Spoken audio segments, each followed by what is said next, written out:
Now I'm going to show you something I do with textiles. That is, I actually figured this out. I don't know that anybody does this but me. I think I invented this, but you know, as sure as I say that, I'll find somebody that's been doing it for 1,000 years. But in my own mind, I invented this. But this is contour drawing with satin cords on fabric. It's textile art.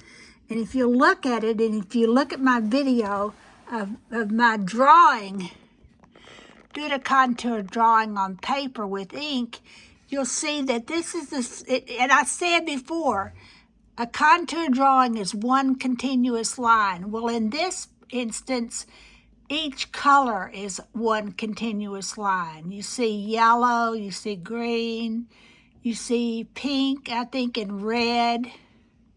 Maybe some orange in there, I'm not quite sure. It's been turned into a pillow. I'm in the process of turning it into a pillow. But you see, okay, art is one thing, craftsmanship is another. Both are necessary. I try to hide all the cords underneath each other. When possible, I start at an outer edge so that the cord works into the overall, underneath the picture frame, or into the selvage, or into the seam of the pillow. That's my satin roses that I make. I'll show you that one day too. But anyway, okay, see that red? I started up there and I went around, came down, followed. I kind of just put that there because I felt I needed that line there.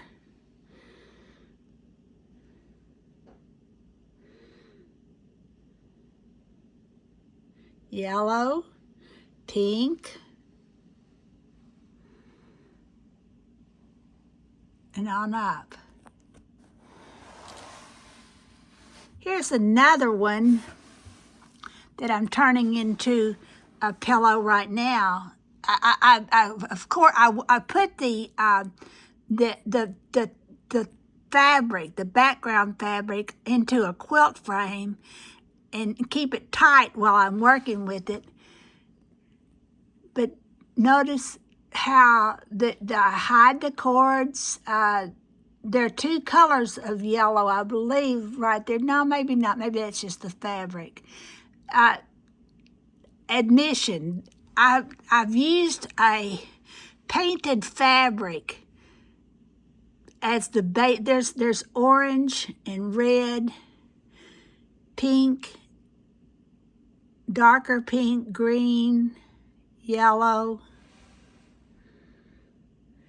This is one of the ways that I hide my cords a lot of times. I make a knot with the fabric and hide the tail underneath the knot. You'll see that all over my textiles. I do several kinds of textile art. This is just one of the kinds of textile art that I do. All right, now that's another one.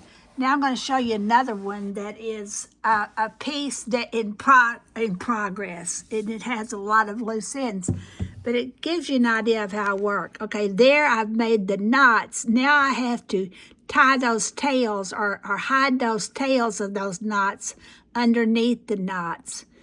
When I was a young mother, there was a craft that lots of mothers were doing. I can't even think what the name's, sculpted fabric. They would make these faces for dolls, kind of spooky looking little dolls, but they would use their needle and thread to pull back things into, like, the eye sockets, into the nostrils. Well, I sculpt my art in sort of the same way. I take needle and thread and I pull tails in rough spots into each other and hide them. You see lots of rough spots here. In fact, there you see where I'm coming down this edge. and that will go into the seam of the fabric. Now this is a problem. In fact, I've quit for a minute until I could figure out how I'm going to fix this situation. And there, another thing. So what I'm probably going to do is take another color of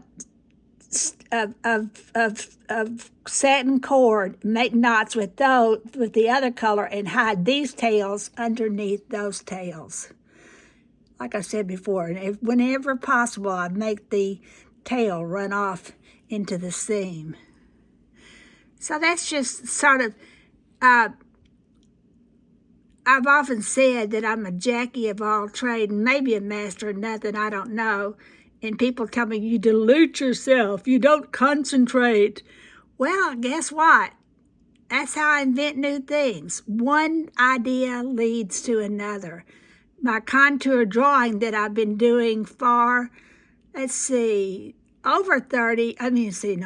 50 years led me to this idea, which I've been doing probably about 10 years.